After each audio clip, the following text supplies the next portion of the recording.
Well, thank you so much for having me to this meeting. I wish I could be there with you all today, but unfortunately I can't. So I'm just so pleased that I get to be there at least by this method. Today I'm going to talk about mental health awareness and destigmatization for healthcare worker well-being and suicide prevention. Okay, just a quick background. Actually, interestingly, I worked at Me Memorial Hospital in 2007 for a year in the emergency department, and then ended up in East Tennessee for a year, and then Redding, California for 10 years, where I worked at Mercy and St. Elizabeth Hospital. I relocated with my family to the San Luis Obispo area, and currently I have a part-time core faculty position in the family medicine residency program there, and as well I'm part-time, continue to be with Vituity, which I have been for 13 years now in the emergency department. Let's see. I have nothing to disclose, and I guess I have about 15 minutes, so the objectives are really short and quick. It's recognizing risk factors, signs and symptoms of situational stress, depression, and suicide in themselves and other healthcare professionals, and to identify referral and other resources for healthcare workers who are seeking mental health treatment. You know, this is a really difficult topic, and anytime I speak to people about this, I just want to let them know that, feelings and emotions may surface, and you're not alone. I would guess that there are people in the audience today that have a loved one, friend, a colleague who have attempted or committed suicide, and others possibly in our own family members that suffer from mental health in different forms. So if you're feeling triggered or re-traumatized, please talk with someone about this: family, friend, coworker, therapist, or healthcare provider, and there's a hotline for this. You know, Dana was my sister. She was a mother, a wife, a daughter, a sister, a friend, a colleague. She was an emergency room nurse at Royal Grande Hospital for nearly 18 years. And, she was present for countless people, thousands, probably tens of thousands of people when they needed it most. Families, colleagues, and others. She was part of the team. She was a leader at times. She was a charge nurse for many years and involved in training of new nurses and others where she was.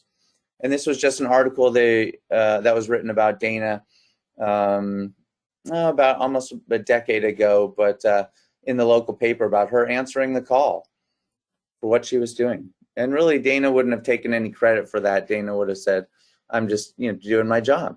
Very humble. But Dana hid her own emotions from being known. She didn't reach out to others when she was suffering the most. And she had family, friends, and colleagues around her who would have done anything to help her if they had only known what Dana was suffering from.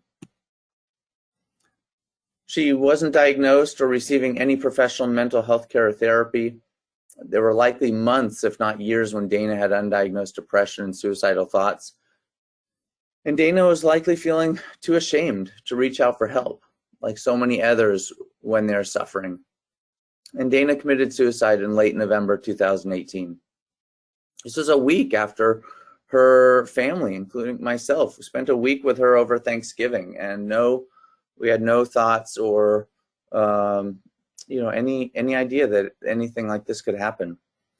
And when you look around in the room and you know that this is a group of managers and administration, and you know that there's many people that you work with and work beneath you, nurses, physicians, and others. They're also at risk of suicide, depression, substance abuse, PTSD, and other mental health problems. Suicide is the 10th leading cause of death in 2019, with nearly 47,500 people in the United States committing it. It's the second leading cause of death between age 10 and 34. The risk for physicians is 1.4 times greater than the average matched for males and 2.27 for females compared to the general population. And approximately 400 physicians commit suicide each year. We don't know the absolute numbers for nurses, but we know the risk is much higher as well, especially for females. 17.1 versus 8.6 per 100,000 for the general population. And males are not at higher risk in nursing. Males, as I'll show you later, have a much higher risk overall than females for suicide. And for EMS, it's greater than the general population as well. And what we really don't know, but we suspect, is that for other healthcare workers, especially working on the front lines, have a higher risk of suicide, as well as the risk of secondary trauma, PTSD. So this is the suicide rates by age in the United States. You can see how much higher males are than females, especially at the older age. And this is from the American Foundation of Suicide Prevention, that really suicide is related to brain functions that affect decision-making, behavior control, inability to sort of stop impulses in the moment. And 90% of people die by suicide have an underlying and potentially treatable mental health condition. Depression, bipolar, and substance use are strongly linked to suicide thinking behavior. And we know that there's cognitive behavioral therapy has been proven to help people and manage suicidal ideation behavior. Basically helps them manage and change negative thinking patterns and pushes for positive behavioral changes. No one takes their life for a single reason. Asking someone directly if they're thinking about suicide won't put that idea in their head. And then there's medications that can help treat depression or stabilize mood and can help reduce suicidal thoughts and behavior as well. And the overwhelming majority of people who survive suicide will not attempt suicide again. They re-engage in life. They get treatment. We know our jobs are very stressful. Repetitive stress, we witness suffering, death, unexpectedly in the young as well.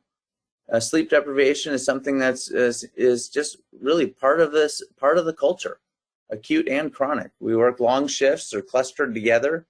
We have very high expectations of ourselves for perfection. And we have threats of legal challenges and lawsuits and job loss when we make mistakes. It's physically demanding. We're exposed to potentially verbal and physical abuse. We have to rapidly adapt to our requirements of knowledge and skill. And the electronic medical record is a challenging way to, or addition to, our practice. For those of us who've been practicing before EMRs and currently, it really dominates part of our practice. And it's very difficult for some people to adapt to. Our work-life home imbalance is key to this.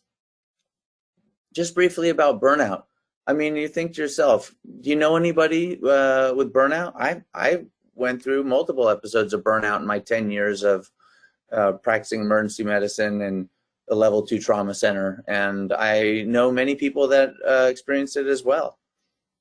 It's emotional exhaustion as an individual stress response.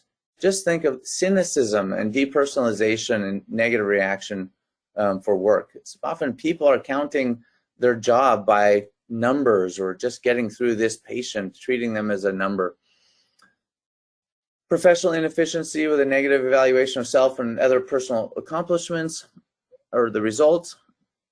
And some of the drivers include workload, inefficiencies, lack of autonomy, meaning in work, and work-home conflicts. And up to 30 to 50% of doctors and nurses experience it. The higher rates of burnout in physicians, you can see the specialties, but emergency medicine is nearly 50%. Family medicine is close to is equal. And this was in 2019. This doesn't even include the with results of the pandemic and the different stresses we've been through since then. For nursing subspecialties, I've seen information where the higher acuity, oncology, emergency, ICU experience the highest rates of burnout. And just want to, let you guys think of recognizing depression potentially in others and in yourself possibly. Having a lack of interest in doing things, feeling just down or depressed, thoughts of being better off dead or physically harmed to oneself, feeling bad about yourself or like you're a failure, letting yourself or others down, being tired or little energy, trouble falling asleep, staying asleep or sleeping too much, poor appetite or overeating, difficulty concentrating or moving or speaking noticeably slowly or restless.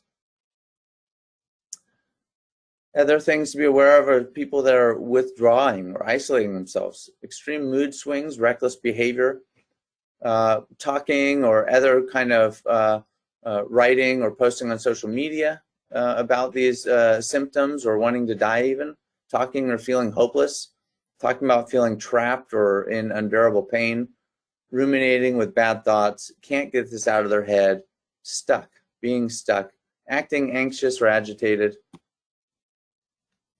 And these are some of the other things: increasing use of alcohol or drugs. Substance abuse is the #1 reason for an impaired physician. And substance use is often what people are self-treating their symptoms of, whether it be depression, PTSD, bipolar, and other things. Just, the list kind of goes on. Giving away belongings. One thing that's a high risk for someone to sink into depression and suicidality is losing a job, a demotion, or a change. And especially difficulties with marriage or divorce, financial despair, loss of a home or death of a family member, a friend or an animal, stress from legal challenges, and overall poor health or chronic pain. This is a list of resources we worked on with a multi-stakeholder group at my hospital at Marion, and as well have worked on this group of list of resources and how you publicize it at Mercy Reading and St. Elizabeth. So part of this talk was really to reach out to you all there, and especially the managers, and bring awareness to this topic, but also to do some pragmatic things and make sure that these resources are available and posted in places where people work, break rooms, locker rooms, because when people are suffering, it can often be something chronic, but there's something that acute that may tip them into being suicidal or having a worsening condition. And sorting back through like months of emails, this really can help destigmatize help-seeking behaviors, having these resources available to people in their own workplace. So I just want to really encourage you all to do this. Barry actually showed me the flyer or information that Me Memorial has. So, and then you all have copies of that. And these are also good to use actually in just discussion with the people in your work huddles. So regularly spreading mental health awareness and destigmatizing will reduce the barriers to people seeking help when they need it the most. As I mentioned, in different departmental meetings and huddles for both physicians and nurses and other hospital employees. And really, I would encourage you to cultivate an active physician well-being group and group of multidisciplinary stakeholders, nursing, whether it's spiritual or the mission, social workers, to work together on common issues and support physical and psychological health of everybody. I'm gonna just briefly mention a program at UC San Diego. It's the Healer Education Assessment Referral Program. It was established first for physicians and then extended to pharmacists, trainees, and then expanded to nurses. It currently includes all employees. They eventually expanded it to all healthcare employees. And it came from a call to action to recognize depression and prevent suicide. There are a number of healthcare worker suicides at UC San Diego, and many other institutions have adopted a similar type program. 3 prongs, one of which I'm telling you about today: education about stress, burnout, depression, and suicide, including programs at the ground rounds level, and then also crisis counseling and making more accessible team debriefings following significant events. And then lastly, providing a confidential online assessment where people can go in their own privacy. It's an encrypted program that lets someone answer a questionnaire that lets them know more about their own symptoms and situation. So someone takes a questionnaire online offered with the encouragement of management, possibly the CEO of the hospital, the CNO, receiving potentially leading to a personalized response from a counselor, all still confidential, and then they have the ability to exchange messages with a counselor, ask questions, and learn about mental health services. The questionnaire is based on the PHQ-9, which is essentially a depression and stress inventory scale, measuring emotional distress. There's also questions about alcohol and drug use. Alcohol use is the #1 substance use preference for physicians as well as for nurses. The lay person, non-physician and nurse, the other drugs of abuse are more common, such as cannabis, which is now legal, but also other things like cocaine, methamphetamines, and so forth. But physicians and nurses, it's alcohol. Then also questions about measuring burnout, and then current or past suicidal thoughts or plans or attempts, and then if they're under any current mental health treatment. People are tiered into whether the response is of high distress or moderate or no distress. And this was just based on their results of sending the questionnaire to 2,475 respondents. They got 172 people actually completed the questionnaire. Of the people that complete the questionnaire, you can see we're either high risk or moderate risk. The majority of them are. So people that seem to be doing okay or just can't or just won't fill out the questionnaire, we don't know about them, but we do know about the people that are answering the questionnaire and they're at high or moderate risk. Many of them had past suicidal attempts, and a number of them, 44 of them, went on to receive in-person or verbal counseling, and 17 accepted referral for continued treatment. So these are people with high levels of distress working amongst us, in our departments, wherever we may be. We know there are people that are actively undiagnosed and untreated for mental health conditions. Just a summary is that it provides an anonymous way for at-risk people to seek and explore and connect with services. Education promotes utilization of mental health services, breaking down stigma for help-seeking behavior. And it's an essential component for suicide prevention strategy and mental health promotion among people at risk of these things. And it's currently working at a number of organizations. I'm proud to say that most recently, we've introduced this ISP program at Vituity, so it's going out to over 7,000 employee or partners and employees across the country. We're working on this at Marion Hospital and are near to rolling it out and looking at other ways to implement it across Dignity. And I would just say lastly, be there for others. Dana couldn't be there for herself when she needed it the most.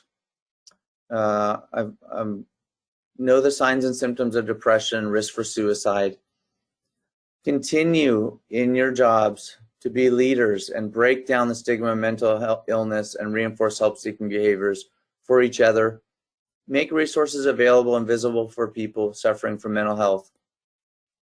And collaborate on all levels across the silos we're in. Nurses, physicians, other healthcare workers, work together. Lastly, this is a poem that was written by a paramedic who worked with my sister for a decade, and I just want to read it. I really, really appreciate this. It's called Rediscovery. Pages turn in constant wind, chapters of the story end, and eventually the book closes. Sadness and finality resonate. Fortunately, we can reread our favorite moments. Thanks to friends shared, magical memories made. We can look back through time, lovingly caress the worn paper, corner our cheeks into smiles, and remember. thank you all so much for giving me the time to tell you about this. Just my work colleagues at in the emergency department there have just been so incredibly supportive of me, and tried to do the same.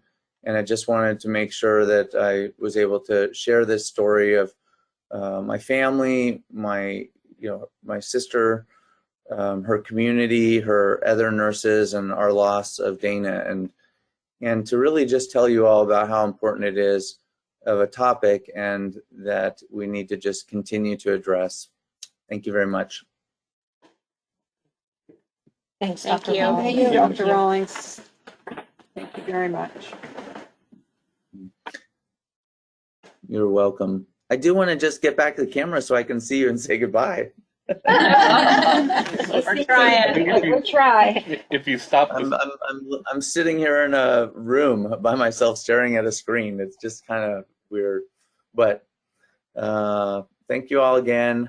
And yeah, I just would like to, if anybody has any questions. If you stop this, Maybe Nick or Ellie, you could take me off presenter mode. if you click the same button that you click to start your screen share, you should be able to stop your screen share. I don't think I can take away. If we try to click off presenter, it kicks everybody out. So he needs to stop sharing his screen. Yeah. He just did. Okay, You still see your screen there, but Dr. Rawlings, if you click on the screen share icon at the bottom, it should stop sharing your screen. let's see, go to meeting. Oh, okay. Let's see here. I see. Click on the icon at the bottom. There should be 4. mute button, the camera. Yeah. Yeah, move to the right. Right here? That's screen right there. How about that? Am I off screen share now? We're off screen share, yeah. I think you might need to click on your camera. Wrong one? I apologize, you guys. So here's, you can see my screen now? Yeah, we can see your screen. Your- Oh, there's your, that. your camera. Oh, there. can you see us? I can't. Oh yeah, I can now. It was down in the corner. Right. Thanks. So you were not alone. You were with us. We were all with you every Anybody have any moment. questions or comments?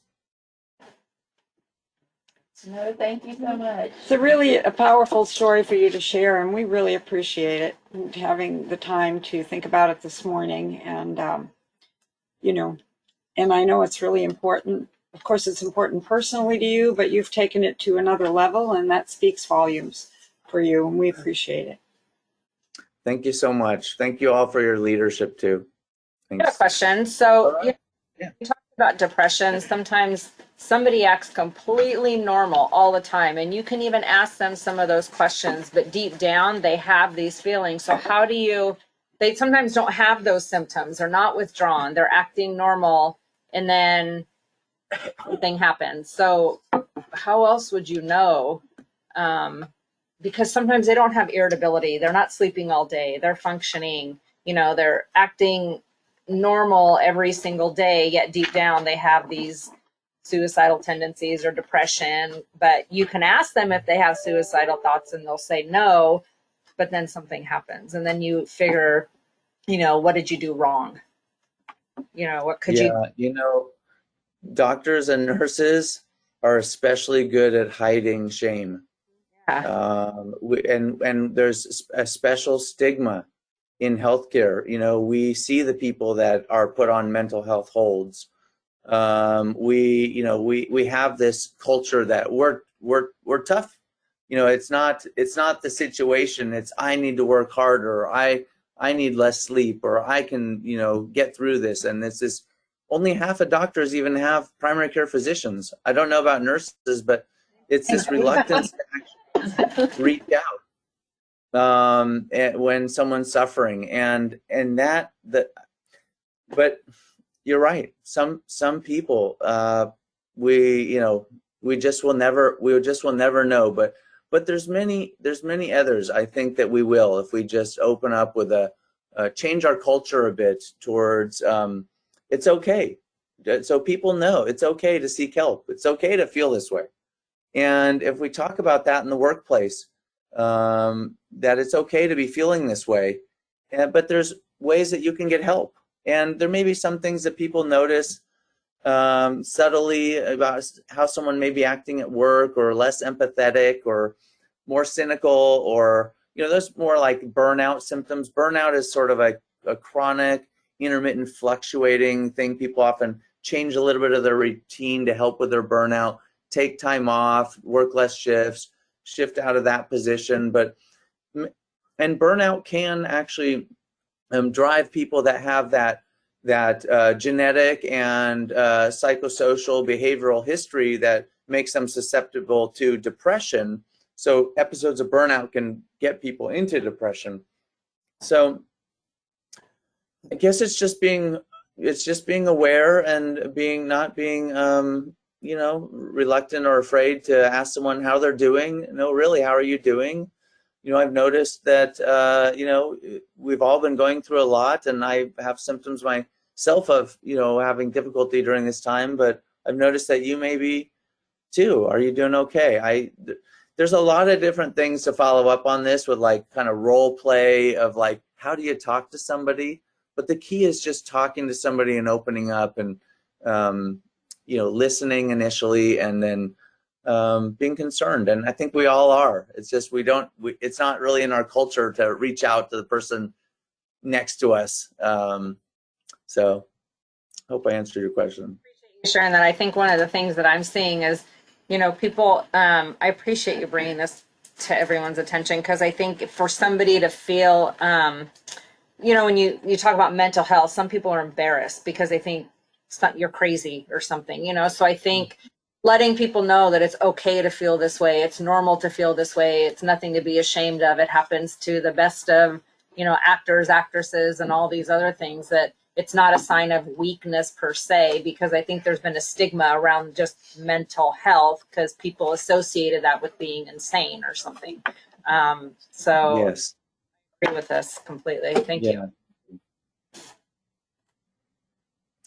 Well, thank you guys, and hopefully we'll just do something for follow-up in the months to come, and I hope you all just publicize that resource list and talk to people about it. And just like what we talked about today, people don't need to be ashamed, and confidentiality is so important in people actually seeking care. And people have to know that when they contact, if they choose to contact EAP, it is completely confidential.